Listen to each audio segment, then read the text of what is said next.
Bapak Ibu yang belum tahu masalah sutra, sutra itu adalah pembatas di depan kita kalau sholat. Namanya dalam ilmu hadis sutra. Kita disunnahkan kalau sholat ada sutrahnya. Sutra itu seperti tiang, ya. Mungkin di masjid kita ini juga ada sudah dibuatin kecil-kecil di belakang ada kayu-kayu yang berbentuk. Itu sutra namanya. Jadi saya sarankan kalau sholat selalu bawa sutra itu di mana-mana.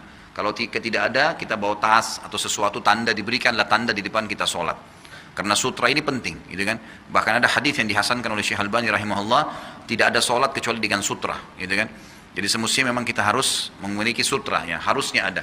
Kalau sholat berjamaah yang memiliki sutra adalah imam, makanya seperti mihrab itu adalah imam. Ini juga di depan sudah dikasih contoh sutranya ada untuk imam kita, gitu kan? Khilaf di antara ulama tentang ukurannya, tapi hadis sahih menjelaskan kurang lebih sekitar 46-45 cm tingginya, gitu kan?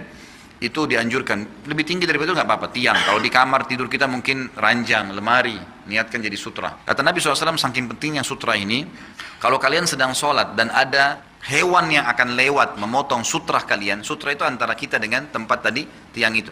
Tiang ini namanya sutra, tapi di antara kita juga ini memotong sutra kalian, memotong di antaranya. Maka merapatlah ke sutra kalian agar hewan tersebut tidak memotong sholat kalian. Jadi saking pentingnya menjaga sutra itu. Dalam hadis lain kata Nabi SAW, kalau seseorang akan memotong sutrahmu antara saya dengan tempat sujud saya ini, maka tahanlah dia. Tahanlah dia, berikan isyarat. Jadi kita boleh mengeluarkan tangan, memberikan isyarat seperti ini kurang lebih. Kalau dia tetap maksakan, kata Nabi SAW, pukullah dia. Karena bersama dia qarin, syaitan yang sengaja memaksakan. Tapi ini kalau sholatnya sendirian, kalau sholat berjamaah imam jadi patokan.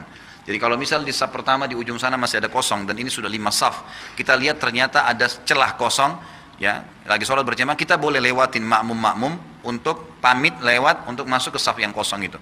Dan tidak masalah lewat di depan mereka karena sutrahnya adalah imam kalau sholat berjamaah. Tapi kalau sholat sendiri kita sendirian. Dan bagi orang yang suka memotong sutra ini hadisnya berbahaya.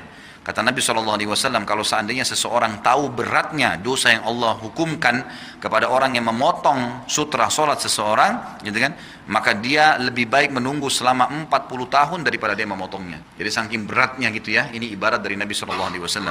Bagaimana kalau seandainya seperti bilang tadi, saya lagi sholat, sutra saya diangkat oleh orang lain. Kalau anda dapat ada sesuatu yang bisa dijadikan sutra di depan kita, melangkah boleh. Kata Nabi SAW, langkah kaki yang paling mulia di muka bumi adalah langkah yang menuju menutup saf-saf yang kosong. Maksud di sini adalah kalau kita lagi sholat sendiri, misalnya anda lagi saf kedua, kemudian di depan kita ada orang yang kita jadikan sutra. Orang itu berdiri karena punya hajat. Maka kita dekat, bisa melangkah. Melangkahlah ke depan, ke saf satu saf atau dua saf untuk merapat ke sutra, tiang ataupun apa yang kita bisa lakukan. Jadi jangan heran kalau melihat ada orang jalan sementara sholat kalau mengejar sutra, karena itu ada hadisnya. Itu memang ada hadis yang menjelaskan masalah itu. Bahkan Nabi SAW menjadikan itu langkah di muka bumi yang paling mulia di sisi Allah Subhanahu wa ta'ala. Sama halnya kalau ada orang yang sholat misalnya di saf. Ini di Indonesia saya lihat masih belum semuanya faham. Kalau misalnya kita lagi di saf kedua, di saf pertama ternyata ada satu makmum batal wudunya, atau dia ingat dia tidak punya wudu, lalu dia keluar. Jangan dibiarin safnya kosong, yang di belakang harus maju. Sebagaimana kalau imam tiba-tiba mati atau imamnya keluarin angin batal wudunya, lalu dia keluar.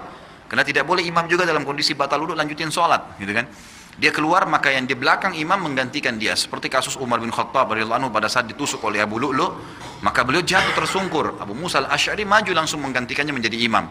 Sementara ada sahabat Nabi yang lain yang memang membantu Umar bin Khattab untuk menyelamatkannya. Lalu mereka sholat setelah itu. Tapi Abu Musa al-Asy'ari melangkah ke depan dan menggantikan posisi Umar radhiyallahu anhu.